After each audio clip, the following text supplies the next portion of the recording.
because of the summer season here. We take advantage as much as we can. We have truly only 2 months of heat in Canada, so everybody takes every single day as precious as in as much sun as we can get, because once September hits, the fall weather comes and it feels a bit, it's a different mood. But anyway, I just want to let you guys know that I have kids playing in the background. So if you hear something, is my house is quite happy right now. So I am an engineer. I love health and safety. I've had 20 more or more, almost 25 years of experience in the health and safety area.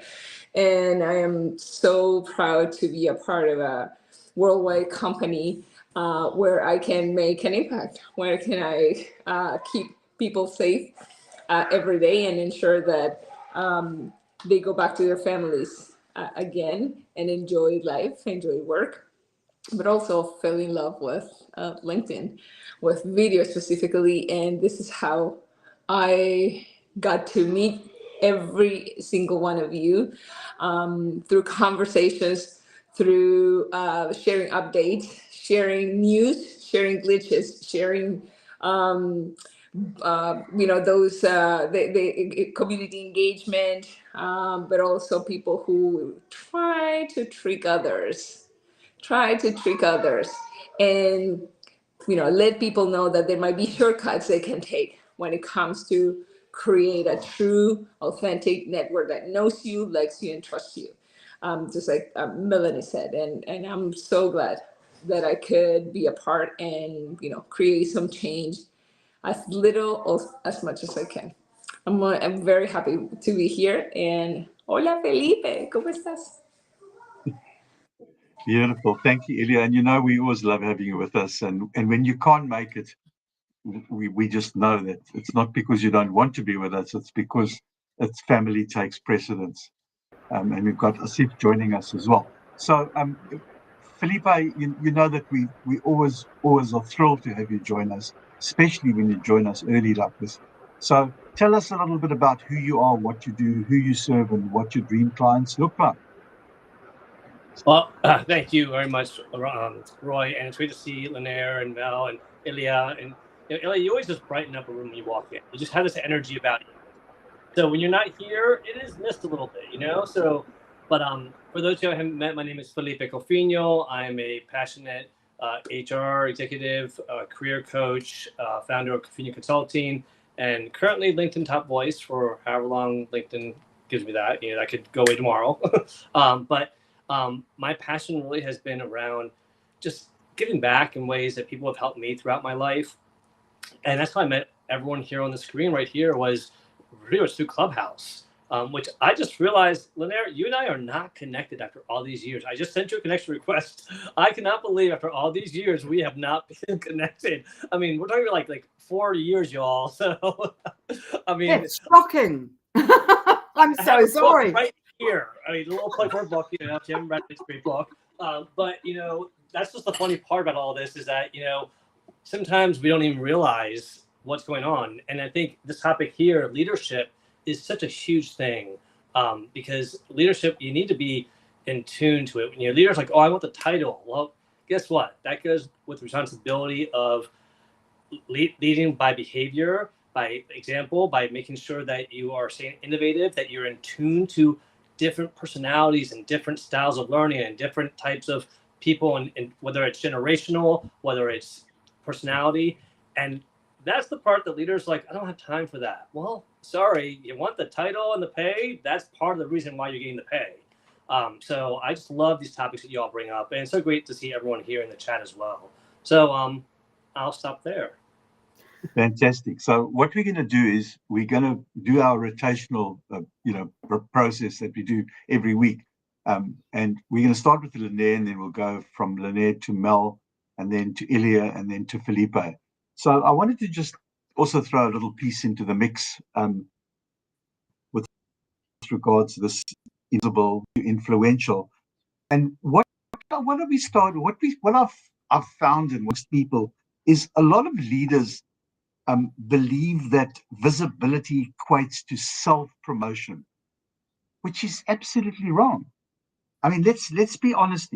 Let's be realistic and honest about it. Visibility isn't vanity; it's value. Visibility isn't vanity; it's value. It's you as a leader, and I'm not saying you. I'm saying a leader that thinks that talking about the knowledge that they have is self-promotion. I'm missing the most important aspect, is that that is the value that they bring as leaders. And there's just not enough of them at that realization. So let's go back to Lynette for some more insights. And then from there, we're going to go to Mel, and then to Ilya, and then back to Felipe. Thank you, Roy. And I have now connected to you, Felipe, because I could not believe that we weren't connected either. I have no idea how that happened. So lovely to see everyone else who's joined since I last spoke a few minutes ago. So my question, I think, first up is, why LinkedIn for leaders? Why should they be thinking about LinkedIn specifically? There are a lot of other platforms out there, and is LinkedIn the best place to be for leaders? And if so, why and how? And if not, why and how? Where should they be instead?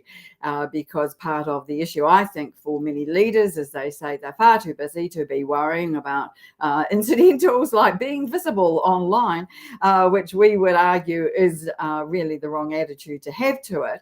But I do think that there is a question to be asked about why LinkedIn in particular. So for my thoughts around this, I have to say that to me, that's where credibility gets born.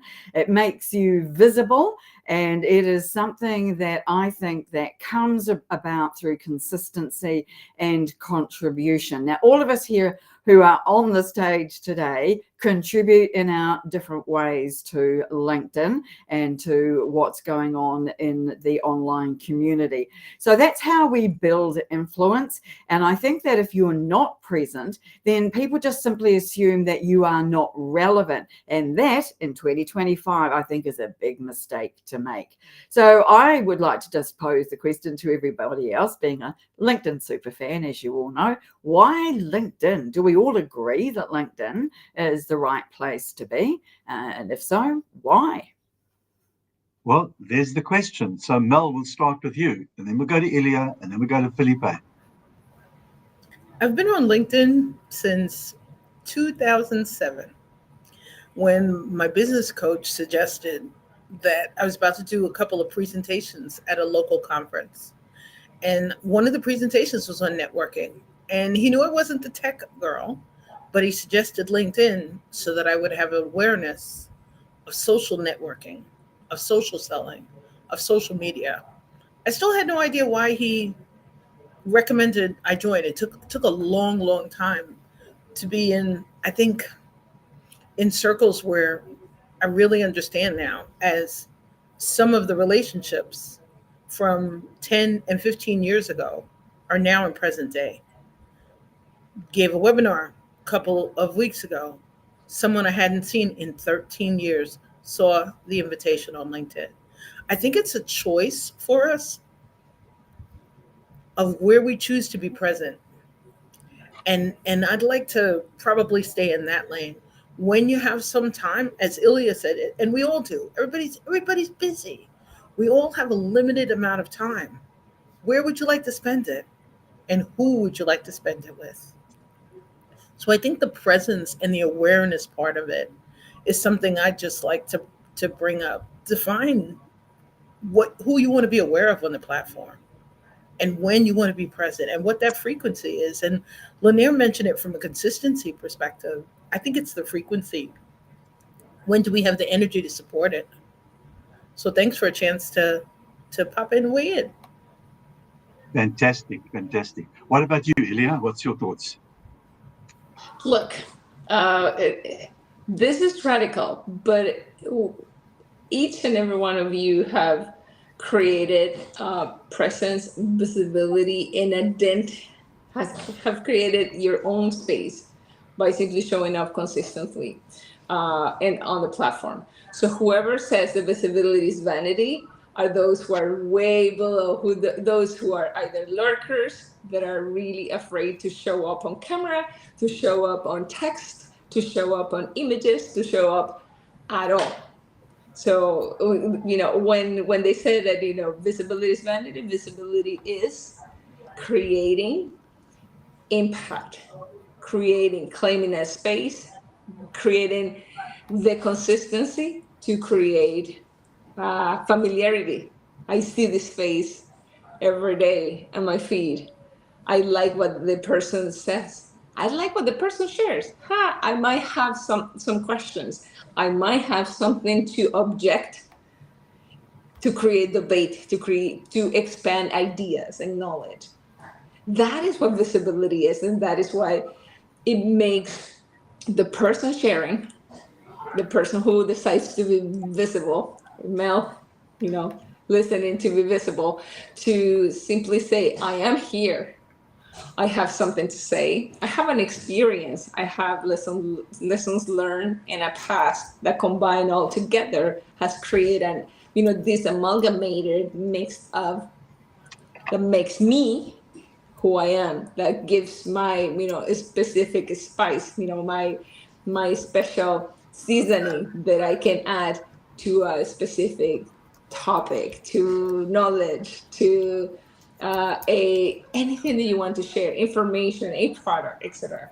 So for me, visibility is key, is real estate, and some specifically decide not to use it because they have other strategies that might have worked in the background without any public knowledge, like those like founders who have great ideas, great real like in-person connections, and their strategy is to be person to person, go to meetings, get to know people, go to events, and then produce and then create great startups and companies that maybe they exit companies. So their presence on LinkedIn is simply their profile, but they are way beyond their profile. And there are others whose main business is to be online, is to be present. Anything is valid as long as it reflects who you are, but not that reflects your fears. But not that leads with I don't want to be seen because I don't know what other people will think, because I have my coworkers, because I don't know whether I'm going to be rejected or be validated. And will never happen. We don't know what's going to happen if we do not try. But being visible, I think it's real estate. It should be claimed. If you have something of value to say, even if you simply want to share your story, you're more than welcome.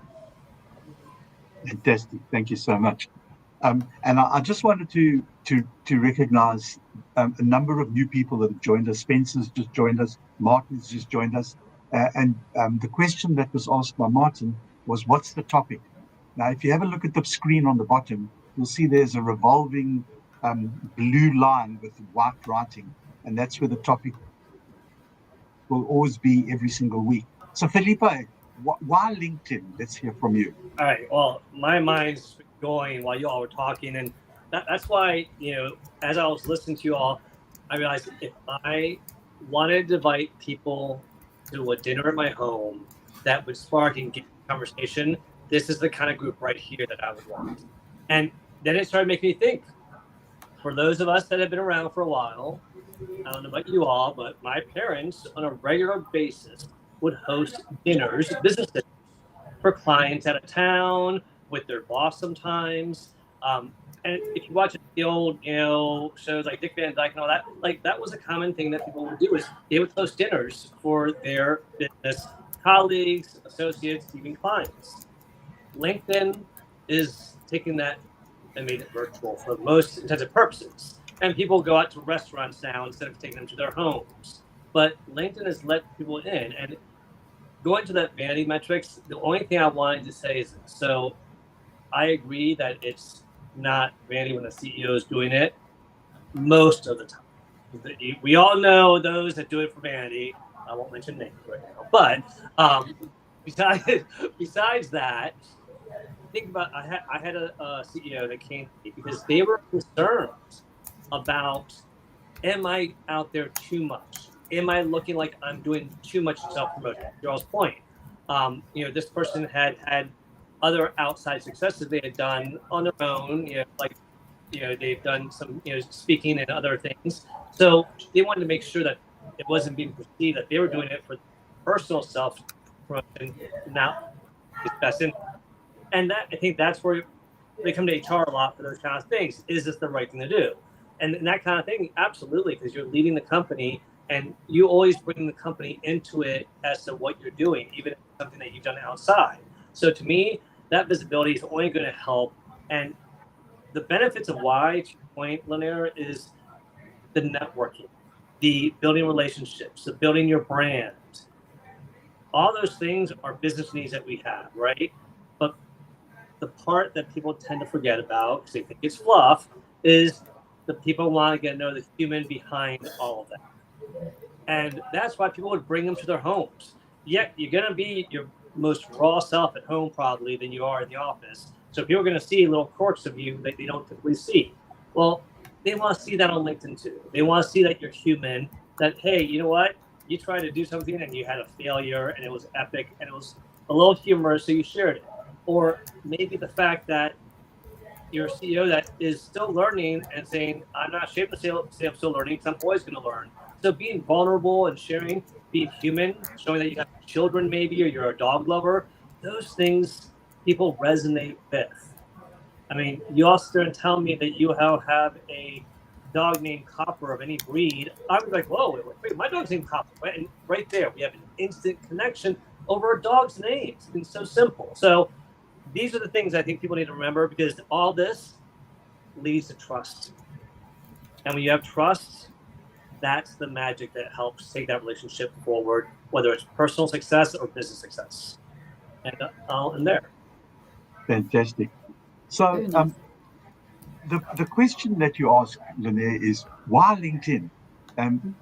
So let me say this, that years gone by, LinkedIn was a place for me to sell.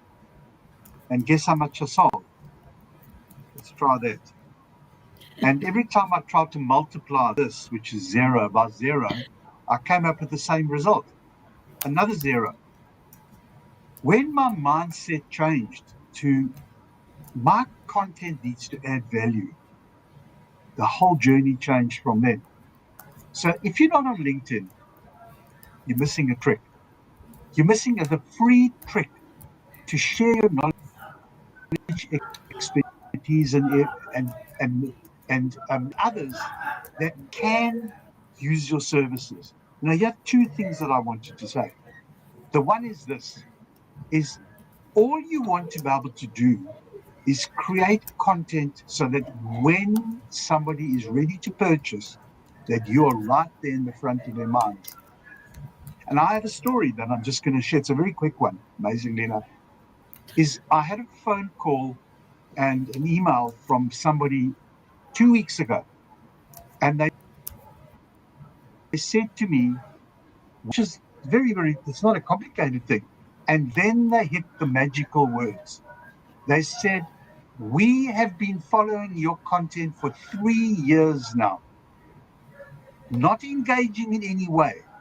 But when we were ready to purchase, that's why I'm contacting you now. And that's why you should be on LinkedIn. Back to you, Lanier. Thank you, Roy. It's a great story too. Now, I want to ask people about some specifics, and this follows on from what Felipe was saying about networking, which, for my money, is one of the, if not the best attribute that LinkedIn provides, the opportunity for us to meet people all over the world, no matter who they are. And I want to ask you all for your ideas and practical tips about how leaders can show up on LinkedIn. So let me preface preface this by saying that we're all aware that content this year has dropped in terms of organic reach.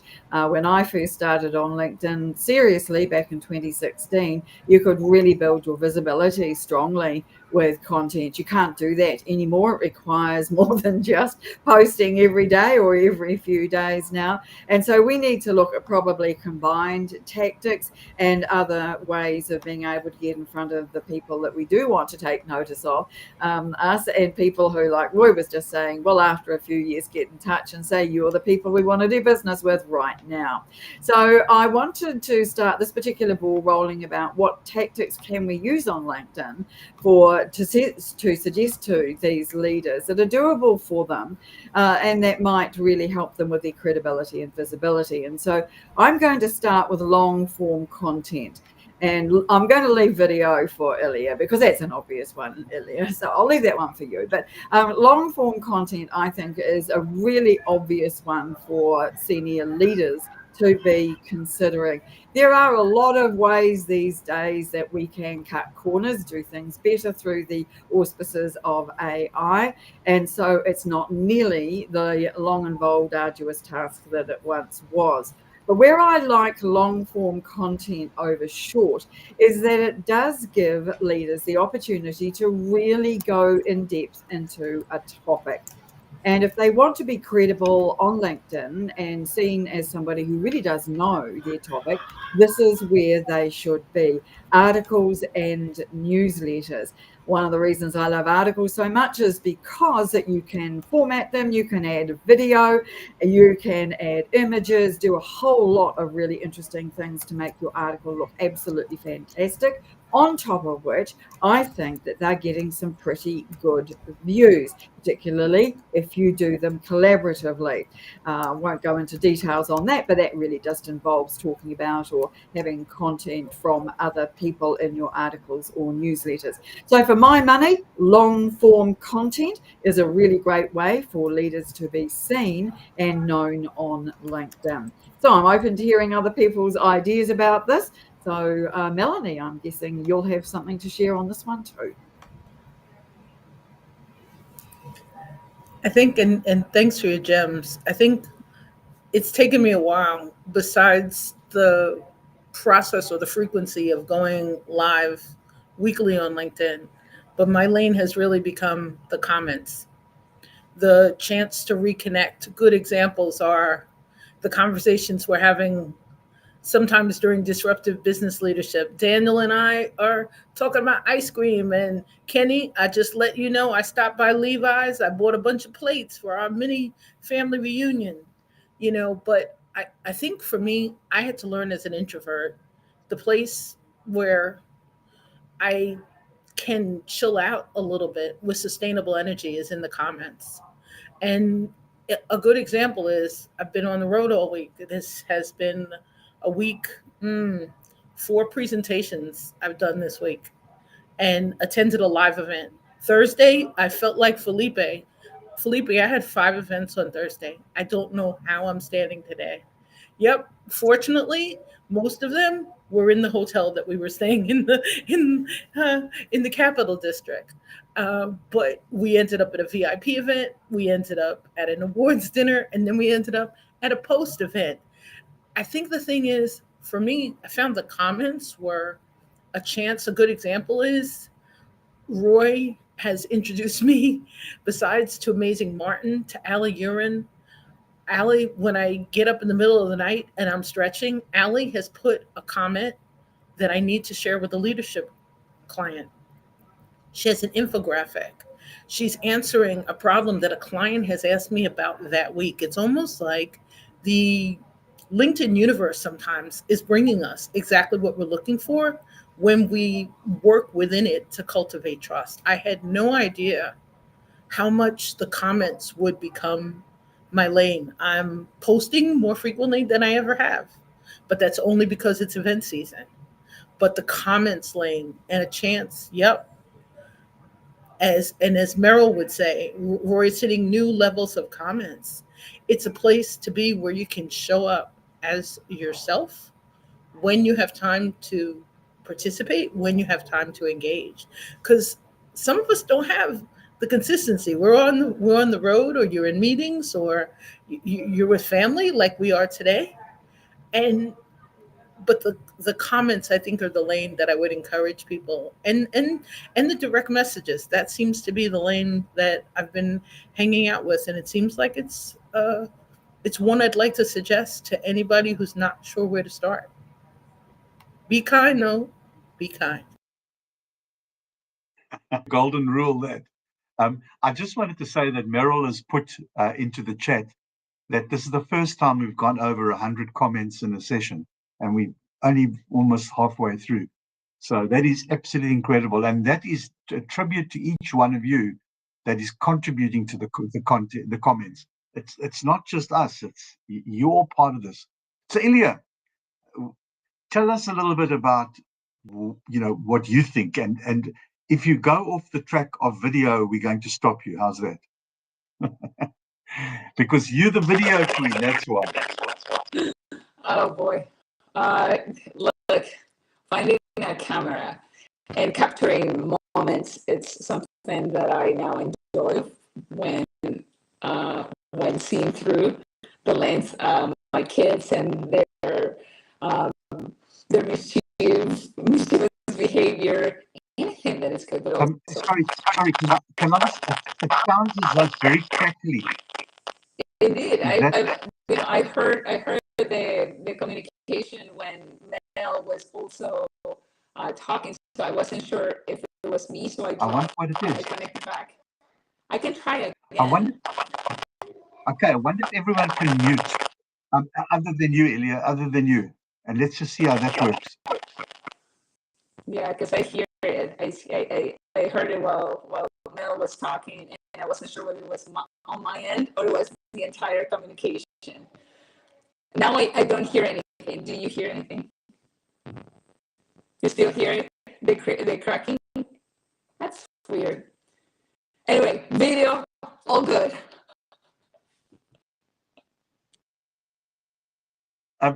Okay, so let's just try. Ilya, are you on mute at the moment?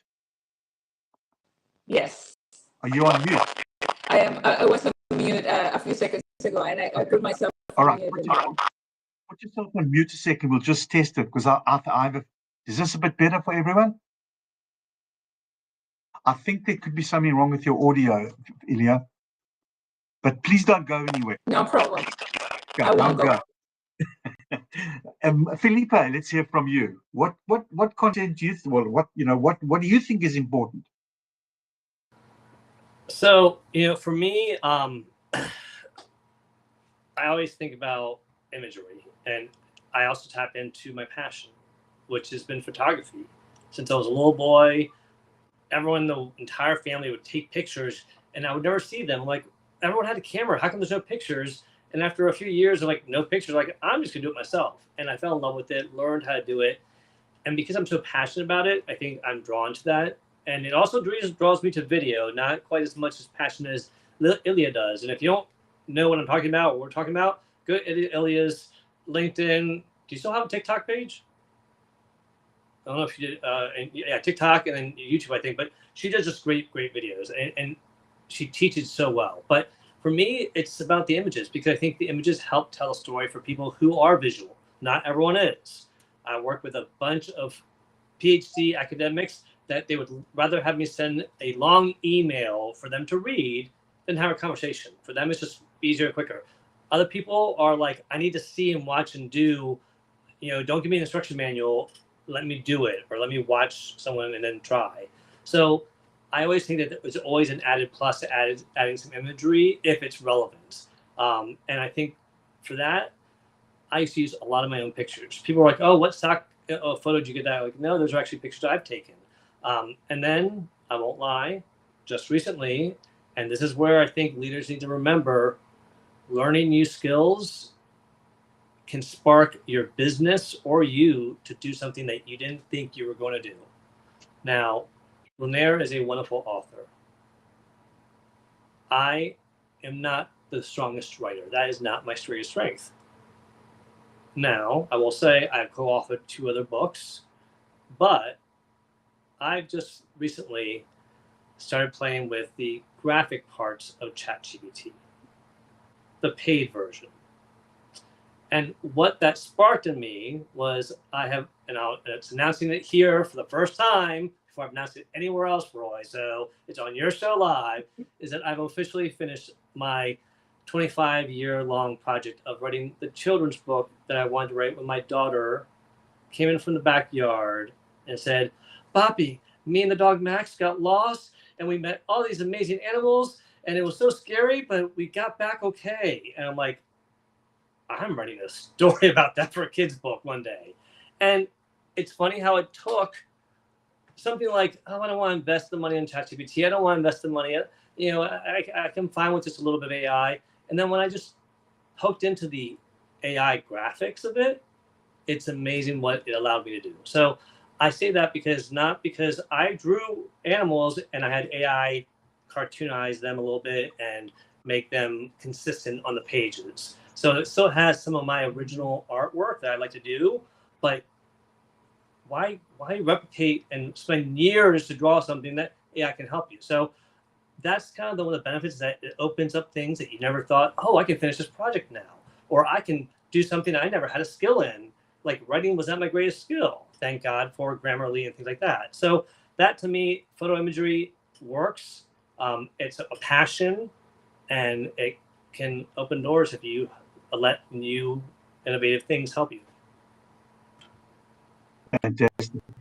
So I have a cross section of content.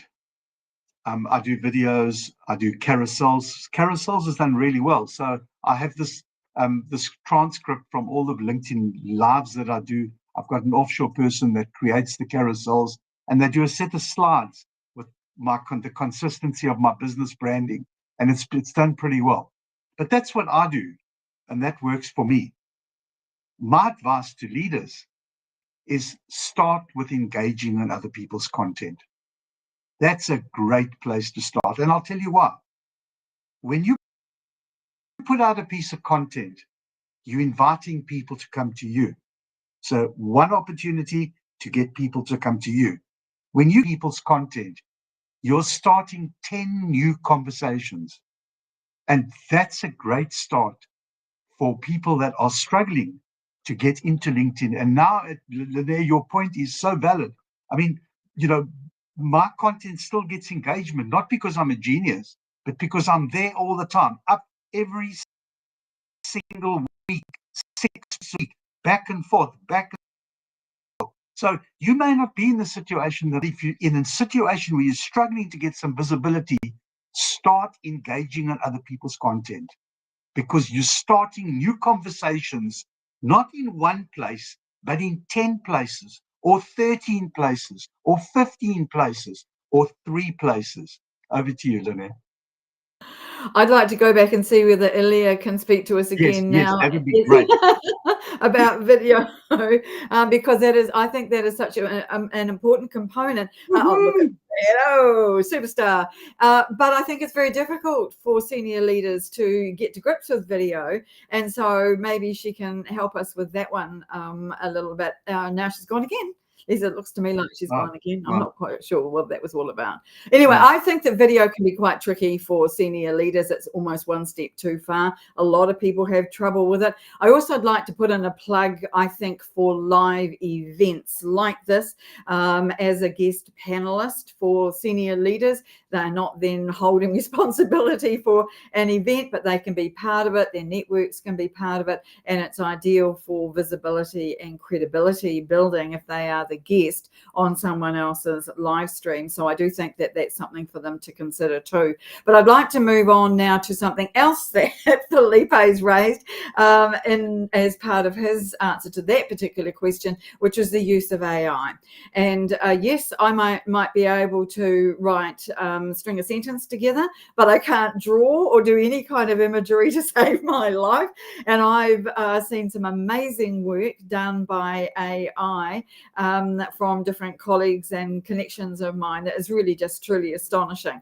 Now, I'm still at baby steps with AI. I've only really been doing it this year, but I'm really all over it now because I think it's amazing and using it in lots of different ways, some of which Roy has already mentioned, repurposing content. And so consequently, I think that AI has a role to play in senior leaders being able now to have no excuse for saying they're too busy to be doing any kind of content. It's much faster, it's much easier if you've got your own brand voice guidelines and your company brand voice guidelines, then the AI can be trained to make sure your content or output sounds like you, fits in with what the company's rules are around that kind of thing.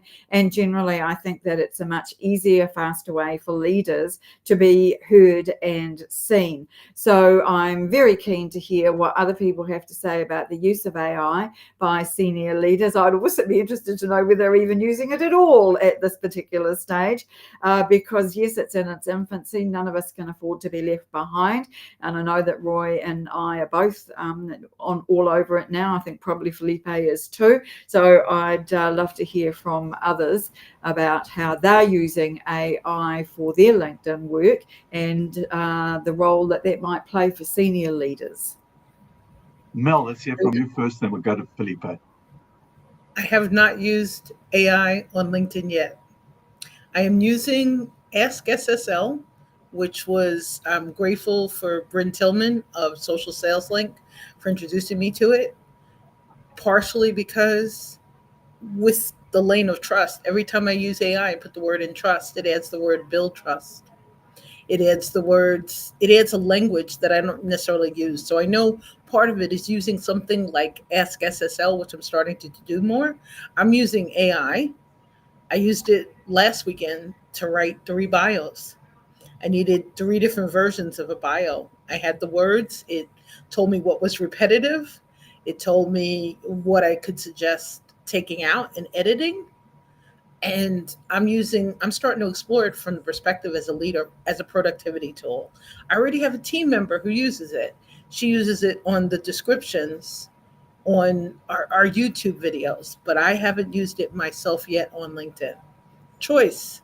Part of it is, as I'm saying, the decision as to how to use it to be present. And I think I'm just starting to learn that. But last night I was at a client's event, and it was during Disability Pride Month. Every speech had to be transcripted for it to be displayed for people who are hearing impaired. Every speech had to be transcribed for the ASL, the sign language, people to communicate at a live event. And I learned as the board member, amazing board member is giving a speech, her AI paused in the accommodation as she's giving a live speech. But I think there's different ways to use it around events, as Lanier is saying it, and I'll start experimenting with it from that lens. And I think I'll continue to dial in as other people are using it, teaching me how. My team members are being patient. My coaches are being patient, because I think sometimes we just need to acknowledge where our fear is, where we're stuck. And AI will not replace human relationships. It won't replace conversations. I'm hoping to meet Felipe in person tomorrow. There will not be an AI person around. I'm hoping to meet Mac live and in person. So I think the fear that some have that it's going to start a different relationship. We're not dating AI. We're not dating an algorithm. So I think we just lean in and continue exploring it. And thanks for a chance to weigh in and continue learning from you about, as Jay says, about it being a disruptive leader. Wonderful. Felipe, your thoughts? Thank you, Matt. Thank you, Roy. And Mel, I look forward to it. I don't know if it's tomorrow or Sunday. I don't know if you're still around on Sunday, but I know tomorrow, hopefully. But that'd be awesome, and we definitely could take a lot of pictures. Me and pictures. So AI. First, before I forget, I failed to mention something else before about leaders. A lot of leadership, they have the benefits of a marketing team. A CEO says to the marketing team, "Hey, use me wherever you think you want. You want me to write something? You want me to do a video? You want to use my picture? Just let me.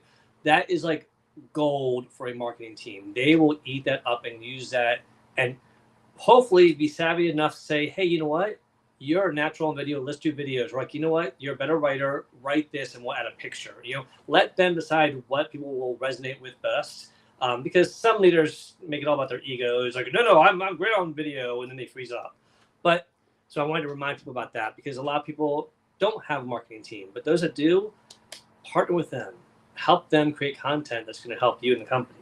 Now, AI for me, I have to stay on top of it for a number of reasons. One, I just like technology too much, and I'm too curious not to play around with things. But two, I'm in HR. I got to make sure that people are using it right and appropriately. So I'm already writing a policy. I was actually finalizing the handbook, and I added whole AI policy in there. But then I realized I'm not going to make it too detailed, because as soon as I publish that handbook, guess what? AI is going to change tomorrow. So I kept it high level, and I said, see our AI policy for our programs and our proposals of do's and don'ts, basically, because then I have a team that is working on specifically what are you not allowed to use in AI, when is it okay to use it, when is it sometimes questionable, because we do have some people that have requested proposals saying do not use AI specifically at all. That has come through. I think that's going to change. There is a concern about environmental concerns from the younger generation adopting AI versus the older generation, which was not what people had predicted. So there's a lot of different factors that come into play. But the reality is, just like when the first computer came out or when the internet came out, this is not going away, y'all. It's here to stay. So are you going to be way at the end of it, or are you going to be a leader, or at least leading in the leading pack? Because marketing is going to be afraid that AI is going to replace them. I have worked with too many marketing teams that there are always going to be somebody that has that fear factor. And like we've always said, you let it replace you, it can, if you don't put any work into it. But if you're a leader, help your marketing team by saying, I want you to use AI, because I don't want you spending 6 hours on a marketing plan that might take you only half hour with AI. And I'd rather have you spend your time on your creativity and being strategic and coming up with original ideas that you're not going to have time if you're spending 6 hours writing the plan. So that's the kind of leadership that we need, that motivates the team and encourage them to say, hey, I'm not trying to do this to replace you. I want you to use it so that I can tap into your other strengths. And I think that sends a huge message of giving that trust that I want to be innovative, I want to stay relevant, but I also want you on my team for the multiple talents you have, not just one.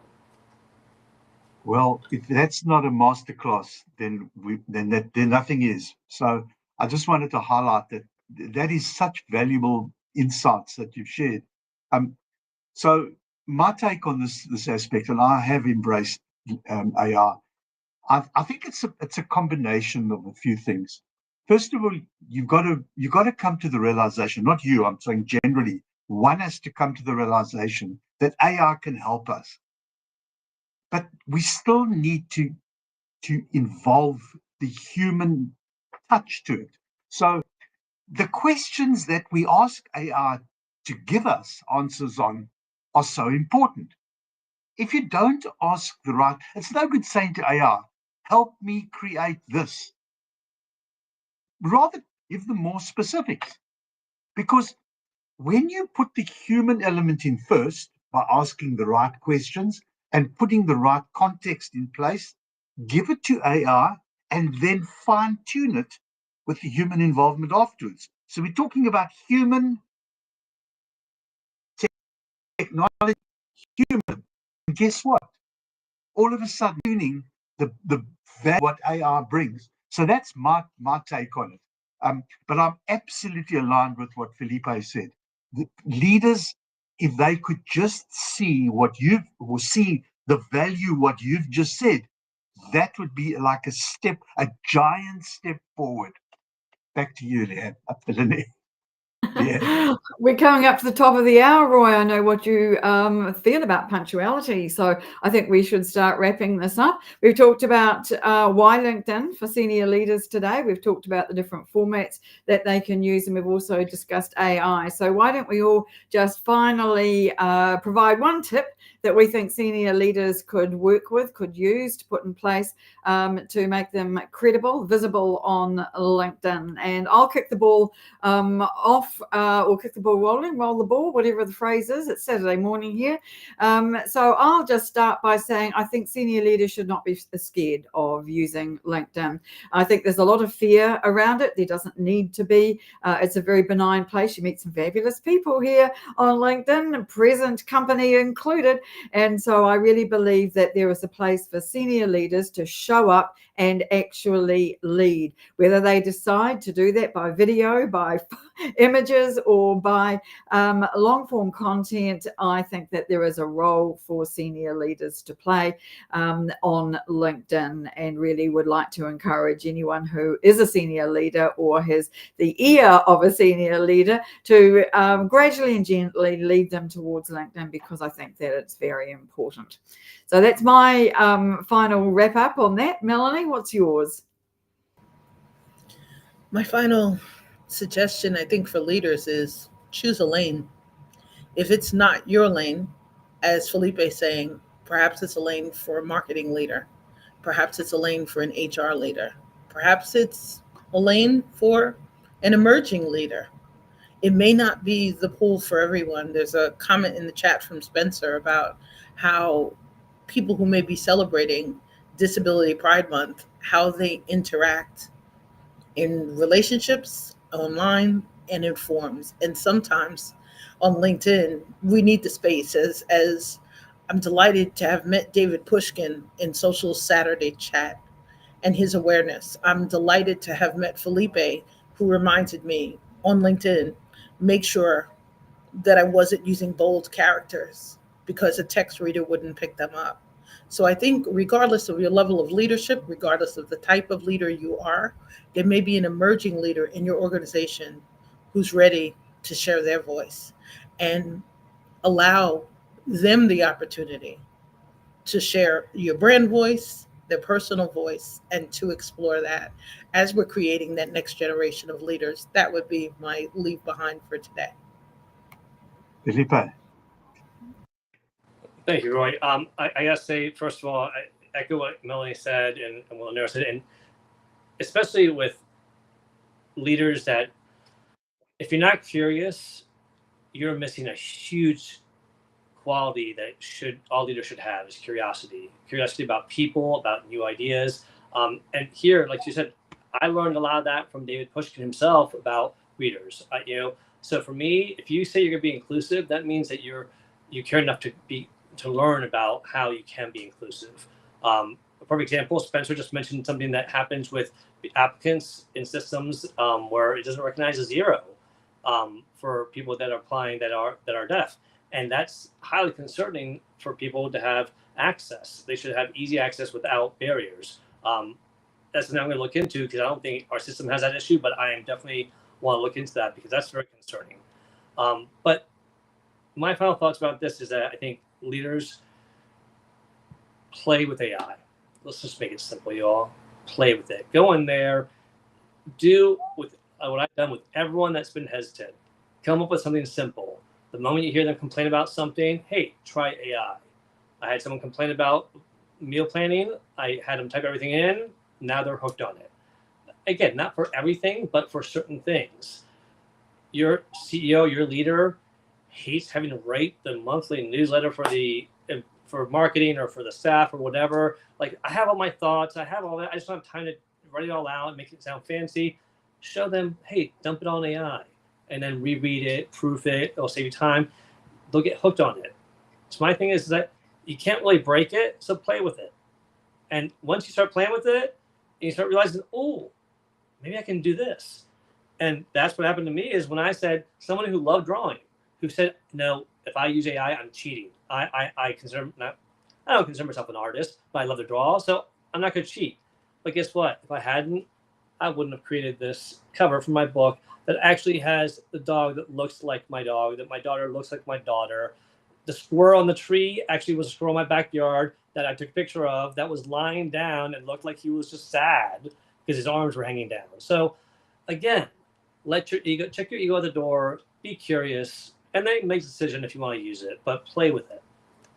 Super, super. And Mel, I'll DM you back.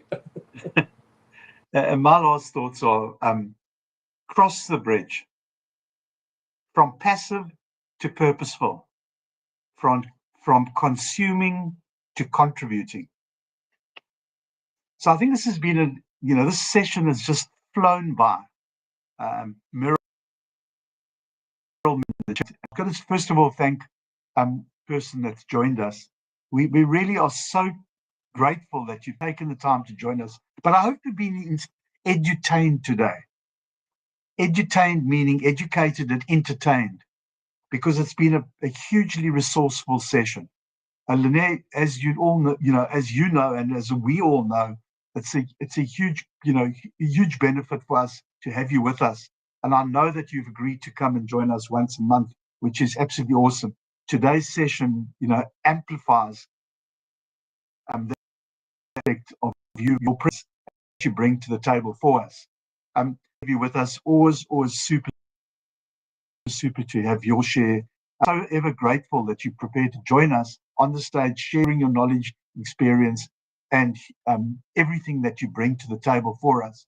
And maybe I said something because he's just gone, but thank you. And then lastly, Lynette, you know that you're always welcome to join us. And I know that the weekends are busy, but thank you for what you brought to the table today. And I'm going to leave you with the last words for today. If I can just say this many, many times, is today there's been a lot of things to put into the shopping basket. But when you get home, put that shopping basket on the table and say to yourself, what am I going to take out of here? And I'm going to implement an action. Because without implementation and action, all it is going to remain in your thoughts, and it will never, ever be converted into reality. Lynette, I'll leave you with the last thoughts for the day, and thank you all for joining us. It's been a super session. We'll be back next Friday, 5 p.m. Eastern Standard Time, with another session of Disruptive Business Leadership. Thank you, Roy. Thank you, everybody who has joined us today. Thank you for our team members on the stage. Thank you for the wonderful people in the audience to keep the conversation flowing. And of course, to our master connector, Meryl Cass, without whom none of our events would ever see as many people in the audience as they do. Meryl, we love you. Thank you so very much for everything that you always do for us. So the one word that's come out of this that I really would like people to take away today is the word curiosity. And I think that is something that we all need to have. We need to be thinking about AI in a curious way, about LinkedIn in a curious way, and about the ways we contribute and help others in a curious way. So thank you everyone today who's joined us, and I look forward to being back with you again in 4 weeks' time. Thank you, Roy. Thank you everyone else today. Bye for now. See you all.